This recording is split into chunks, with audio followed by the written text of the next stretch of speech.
Ça y est, c'est le grand jour, France-Maroc, c'est ce soir, en quart de finale de la Coupe du Monde, et forcément, c'est un match qui sent bon les souvenirs de la demi-finale de 2022. L'équipe du Maroc de maintenant, je pense qu'elle est meilleure, elles sont vraiment en progression, c'est les 6e mondiaux, et ce qu'ils font en ce moment, c'est très fort.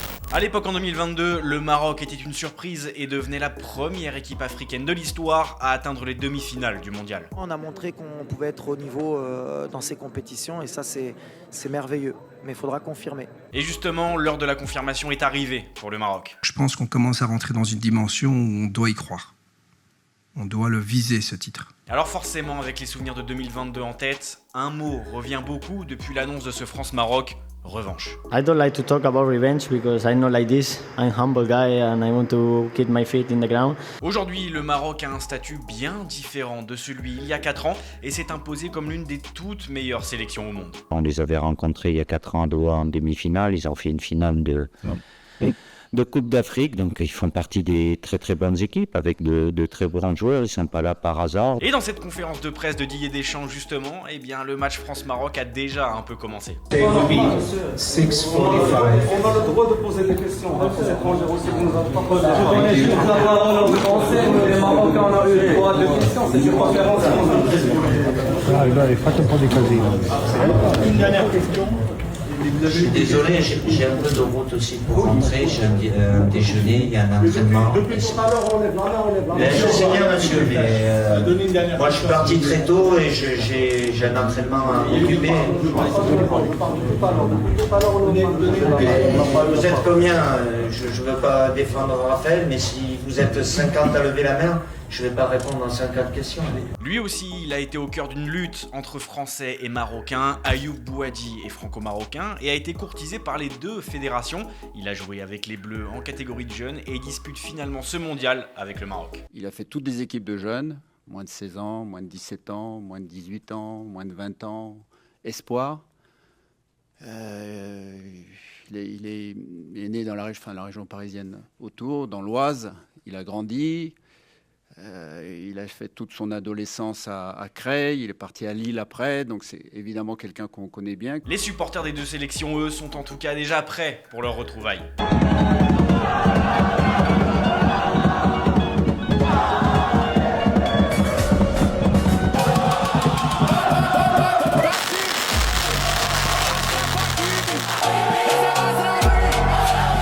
Dans l'avant-match, il y a notamment un fait particulier pour ce France-Maroc. La rencontre sera encadrée par 5 arbitres argentins. Je vais pas me concentrer sur qui va être l'arbitre. C'est pas.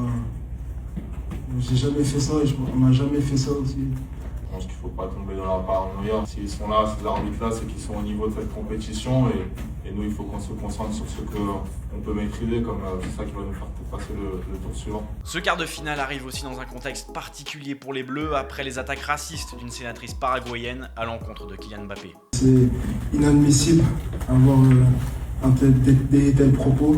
On est de tout cœur avec lui. Entre ces deux équipes qui se connaissent très bien et avec toutes ces données en tête, il reste quand même une question, la question fondamentale.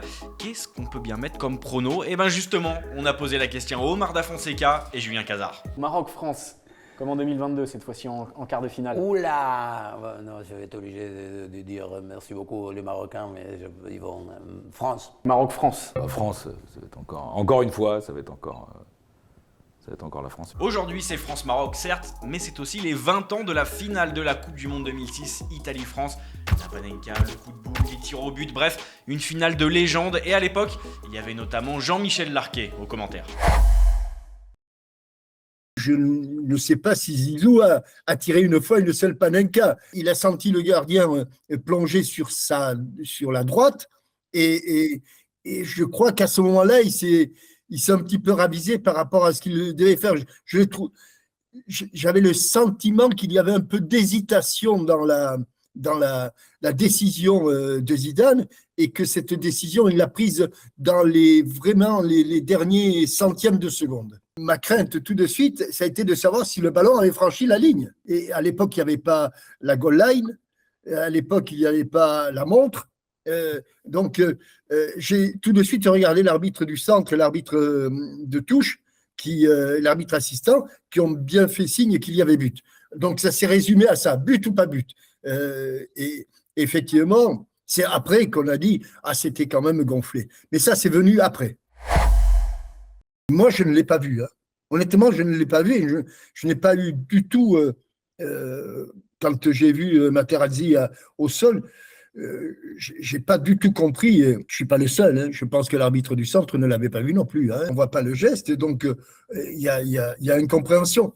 Mais il me semble quand même que mon ami Thierry doit avoir quelque part une information. Quelqu'un a dû lui souffler qu'il y avait cette image et qu'on allait la voir. Quand il dit cette fameuse phrase « non, pas ça, pas aujourd'hui », je mesure la chance qui a été la mienne de travailler avec des vrais passionnés, des garçons qui ne vivaient, je parle des deux Thierry, hein, Roland et Gilardi, qui ne vivaient que pour ça. D'ailleurs, Thierry Gilardi en est mort, hein, tellement il était passionné. Des gens qui avaient cette faculté d'entrer dans le cœur des Français, dans le salon des Français, dans la télé des Français.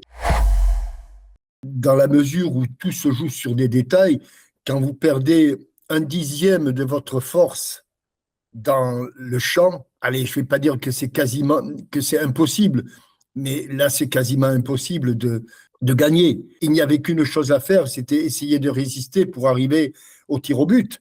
Ils l'ont fait de manière, je dirais, assez tranquille. Il y a pas, dans mes souvenirs, je n'ai pas l'impression que ça a été une attaque-défense entre l'Italie et la France. Il y a la blessure de Vieira aussi qui est importante là-dessus. Donc moi, le souvenir que j'ai, c'est que ça s'est joué à pile ou face, comme souvent quand on en arrive au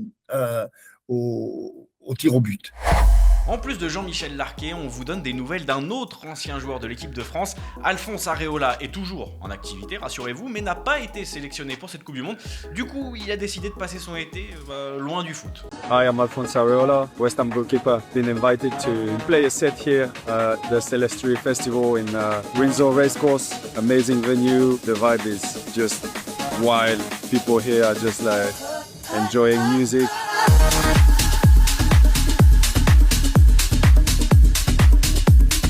Avant d'arriver au quart, il s'est passé énormément de choses dans les différents huitièmes de finale de ce mondial et faut qu'on en parle, avec notamment le retour complètement fou de l'Argentine contre l'Égypte qui était menée 2-0 avant de finalement gagner 3-2, un exploit qui a été suivi évidemment partout en Argentine.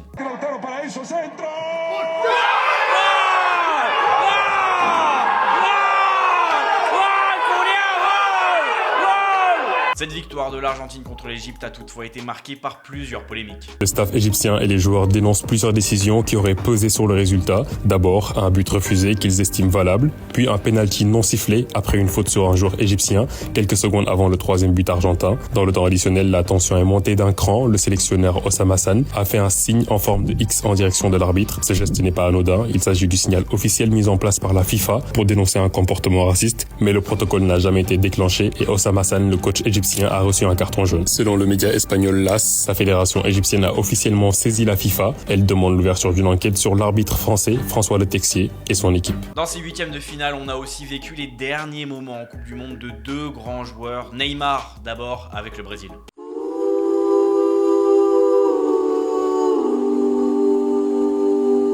Cristiano Ronaldo a lui aussi dit adieu au mondial avec le Portugal. Triste por salir así del mundial.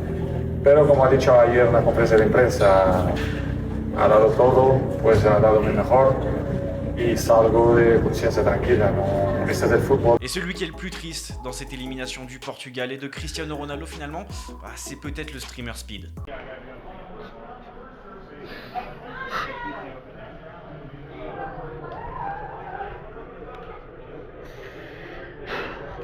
Il y a quelqu'un qui a le sourire, en revanche, grâce à ce mondial, ou plutôt même une nation tout entière, c'est le Cap-Vert qui a vu ses chiffres du tourisme dans le pays boostés par ses performances héroïques en Coupe du Monde, notamment de la part de visiteurs chinois. Toujours selon Global Times, qui cite des données de la plateforme de voyage Trip.com, les recherches de séjour vers le Cap-Vert effectuées par les touristes chinois ont augmenté de 388% par rapport à juin 2025 et de 852% par rapport à mai 2026. Cet enthousiasme se traduit également par une hausse des réservations, plus 76% pour les billets d'avion vers l'archipel et plus 46% pour les hôtels. Vous êtes nombreux devant votre écran à compléter l'album Panini de la Coupe du Monde, évidemment, pas la peine de mentir, on sait que vous avez vidé votre livret à chez le buraliste, mais nous, on n'est pas là pour vous juger, au contraire, on est même là pour vous aider. Alors la prochaine fois qu'on vous fera un reproche sur l'argent que ça coûte ou sur le temps que ça prend, eh bien vous n'aurez qu'à montrer cette vidéo d'un homme qui a réalisé le covering de sa voiture avec des vignettes Panini.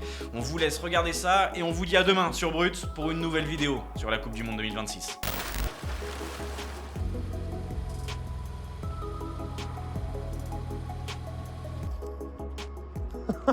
Salió Messi.